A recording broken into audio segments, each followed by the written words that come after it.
Shalom la Yahweh, Bahasham Yahawashai, Bahasham, Rakahakwadash. Double honor to the apostles, bishops, and elders of Great Millstone, and much peace to the elect, starting first and foremost with the 144,000 men, the servants, the prophets of Yahweh, Bahasham Yahawashai, and to the rest of the elect, you one-third, men, women, and children, you sincere believers, scattered throughout the four corners of the earth, to you I say Shalom. And I pray that this lesson is edifying for the sakes of the elect. Sales. But here's what we could learn from Reginald.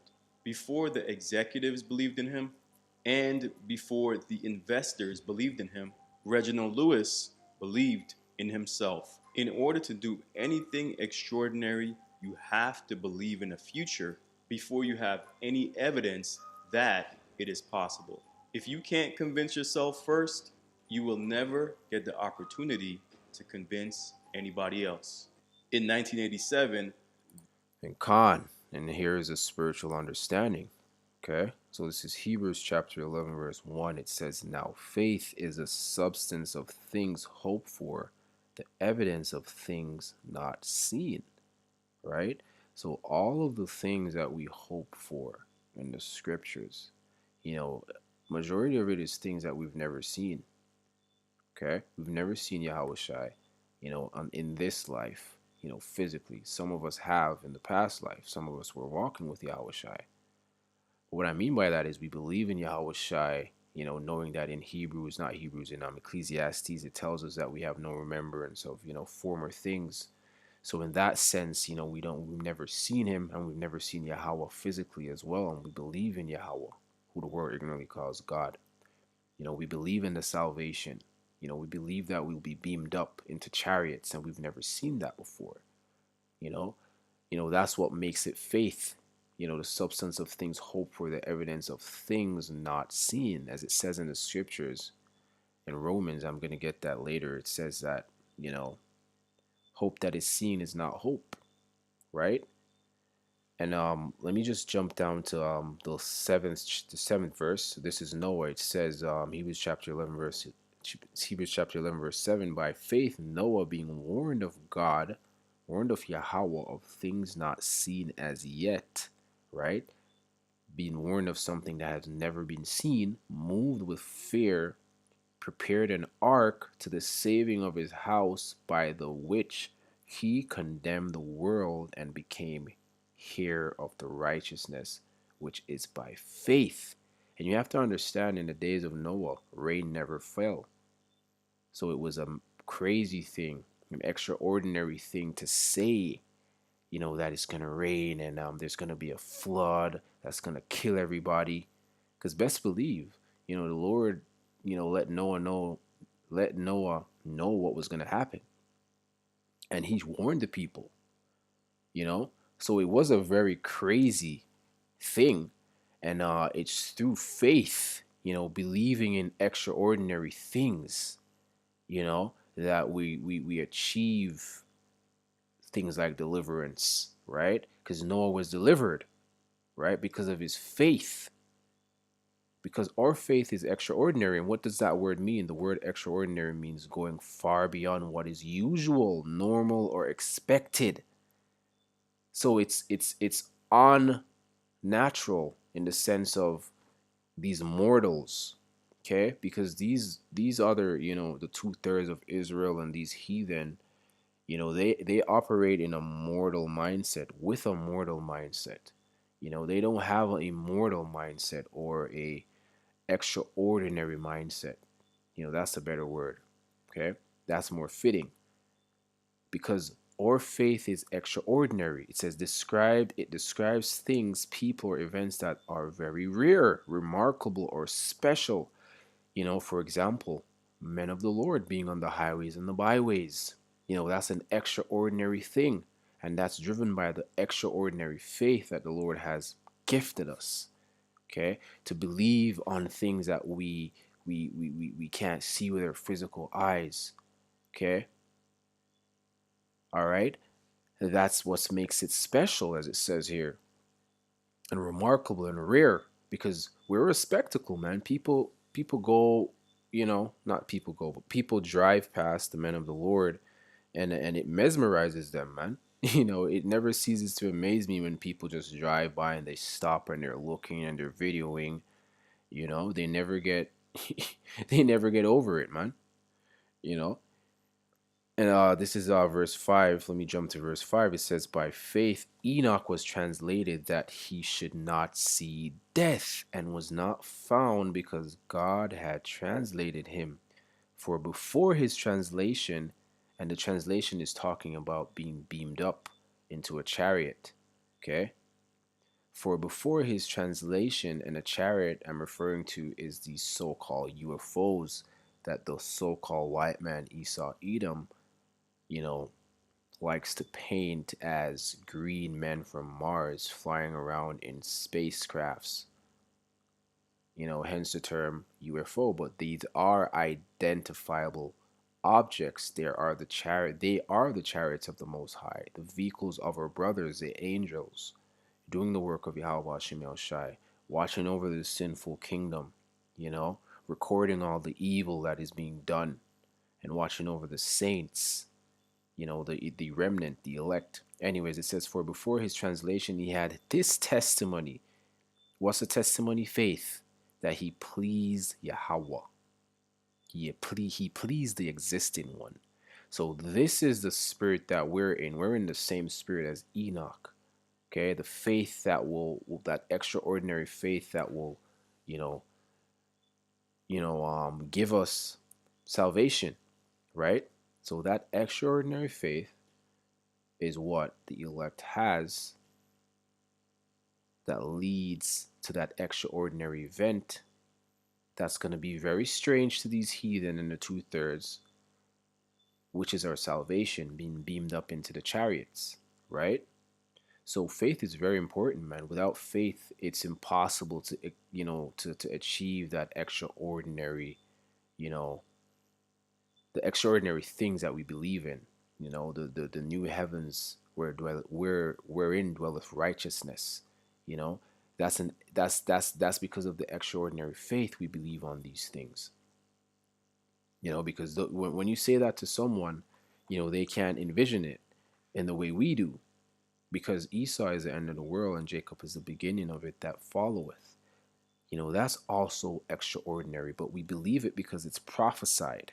So simply telling someone that, look, we believe this because it's written, and we wholeheartedly believe it and we can see it, it seems crazy, it seems strange, it's extraordinary, going far beyond what is unusual or expected. Nobody expects that these things written in the scriptures, written by the prophets, the prophecies, but the prophets and the hopeful believers of the elect, the remnant.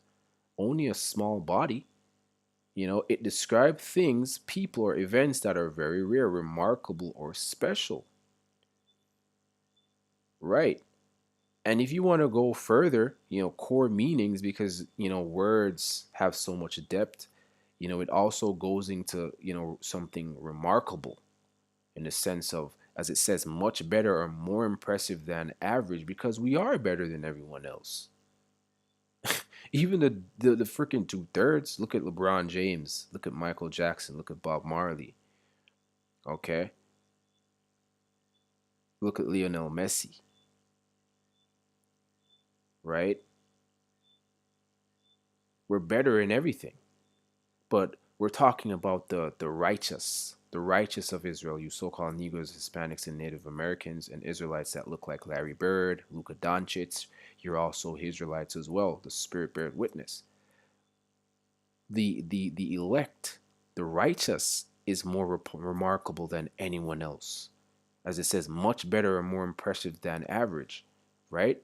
Now, there's something important that was said in the video as well, which leads me to Romans, because he said that you got to believe in yourself. Okay, on a carnal level, you do have to have confidence, right? But you have to believe in Yahweh Shemel Shai, because it's Yahweh Shemel Shai that giveth the increase in the spirit.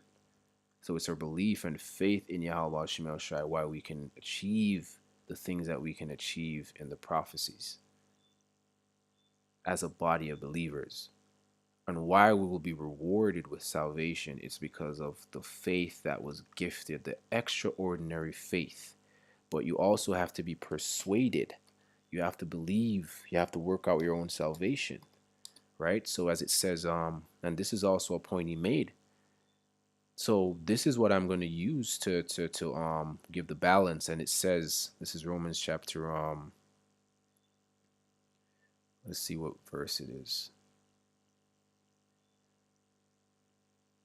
Okay, right here. It says Romans chapter 14, verse 5, and it says, one man esteemeth one day above another, another esteemeth every day alike. Let every man be persuaded, fully persuaded in his own mind. So you ultimately have to believe. No one can believe for you. So you have to, rest on that extraordinary faith if it was gifted unto you. All right. The Lord has to gift you with this faith. Because when you really just try to look from the perspective of the people in the world, you really see that what we believe in is extraordinary, man. Extraordinary. Let's just get that Edomite voice. Extraordinary. Extraordinary. Extraordinary. Extraordinary. Yeah, man, it's an extraordinary thing to believe in this thing, man. This truth. To believe that something so clear to us because of the eye salve, all right? Because of the spirit of truth. It's really extraordinary, man. The things that we prophesy about, starting with the elders, the apostles, on down, which have been prophesying for over 40 years, and the rest of the elders on down to the youngest man in this truth in the body. The things that we believe and speak on are very extraordinary, man. It says, again, let's get this in the AMP. It says, one person regards one day as better or more important than another, while another regards every day the same as any other. Okay? And this has a great dynamic. Lord willing, I can do a different video on this. It says, let everyone be fully convinced, assured, satisfied in his own mind. So you got to be fully satisfied, content with the gift of faith. It's very powerful. It's extraordinary. Okay, so I just thought that that clip was very extraordinary in itself, and I had to provide the scriptures because Hebrews chapter 11, man. And actually, I can't leave this one out. I have Romans here. I'm gonna close with Romans. um, is it Romans? Is it Romans? Bear with me a second here. All right.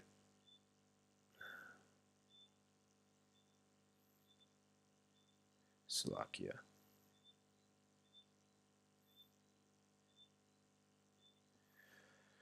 I'm not even sure if I got it already. But anyways, I think it's around the 9th chapter. Or is it the 8th chapter?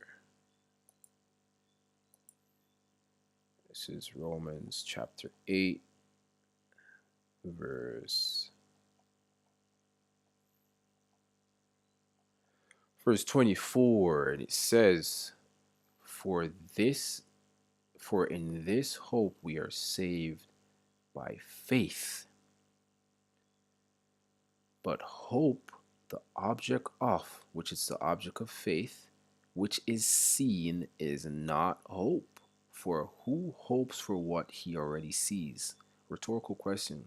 Why are you going to hope for something that you already have? you know, let's go carnal here. Why are you going to hope for a high paying job if you already have a high paying job? You're gonna hope for that when you're hopeless, when your situation is hopeless, when you need more funds, you know, when it's something that you can't see, it's not something apparent, it's something that you have to beg for, so hope has to do with begging as well, praying, and just believing on something, things that you can't see. I mean, this sense spiritual things because we hope for salvation. We hope for Israel to be ruling. We hope for our enemies to be brought down, taken down, put in chains. You know, we hope for a new, refreshed, righteous earth. We hope for perfection. We hope for immortal bodies. That these are the things that we believe in, things that we don't see, things that we've read, that the Spirit has quickened us to understand, right? Because that's what the Spirit does. It quickens, right? It refreshes, it renews, it gives you understanding, it gives you hope. Okay, it gives you the sight to see it plain as day. Because even though we believe things that we've never seen, we know as well. We say we hope and we believe by faith, but there are certain things that we just know, and there's no shadow of doubt, and that's the Spirit that knows, because the Spirit knows truth. Because the Lord can take that Spirit away from you, and then you no longer know, because you don't have that hope to believe anymore. Hence why you have many men that are no longer with us. Because if they were with us, they would have continued with us, but the hope was removed from them. So I'm going to leave it there. And as always, all praise, honor, and glory goes to Yahweh Bahasham Yahweh Shai Bahasham Ruach HaKodesh. Shalom to the elect of Israel.